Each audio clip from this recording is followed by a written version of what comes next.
بسم اللہ الرحمن الرحیم۔ السلام علیکم ورحمۃ اللہ وبرکاتہ۔ جشن عید میلاد النبی صلی اللہ علیہ وآلہ وسلم کہاں سے ثابت ہے، آئیے جانتے ہیں۔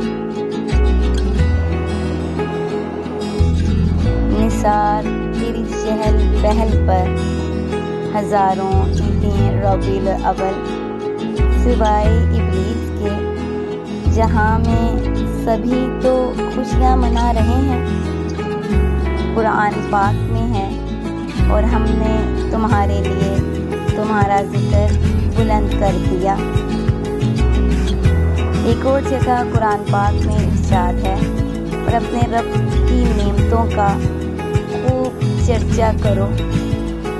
اور حضور صلی اللہ علیہ وآلہ وسلم کی دنیا میں تشریف آوری تمام نعمتوں سے بڑھ کر نعمت ہے کہ رب تعالیٰ نے اس پر احسان جتایا ہے۔ اس کا چرچا کرنا اس آیت مبارکہ پر عمل ہے۔ قرآن پاک میں ایک اور جگہ ہے، اللہ کے فضل و رحمت پر خوب خوشیاں مناؤ۔ اللہ نے مسلمانوں پر بڑا احسان کیا کہ ان میں اپنے رسول صلی اللہ علیہ وآلہ وسلم کو بھیج دیا۔ حدیث مبارکہ میں ہے، امام شافعی رحمۃ اللہ علیہ فرماتے ہیں، میلاد منانے والا صالحین اور شہداء کے ساتھ ہوگا۔ ایک اور جگہ ہے، حضرت آمنہ رضی اللہ تعالی عنہا فرماتی ہیں کہ میں نے 3 جھنڈے دیکھے۔ آپ صلی اللہ علیہ وآلہ وسلم کی ولادت باسعادت کی خوشی میں جھنڈے لہرائے گے، ایک مشرق میں، دوسرا مغرب میں، اور تیسرا کعبۃ اللہ کی چھت پر۔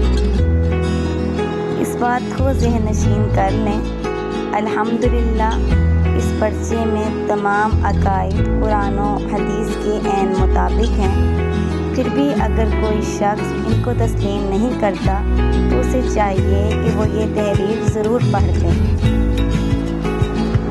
حدیث مبارکہ کا ترجمہ ہے، حضرت عبداللہ بن مسعود فرماتے ہیں کہ جس چیز کو مسلمان اچھا سمجھے بس وہ اللہ تعالیٰ کے نزدیک بھی اچھا ہوتا ہے، اور جس کام کو مومنین برا سمجھیں بس وہ اللہ کے نزدیک بھی برا ہوتا ہے۔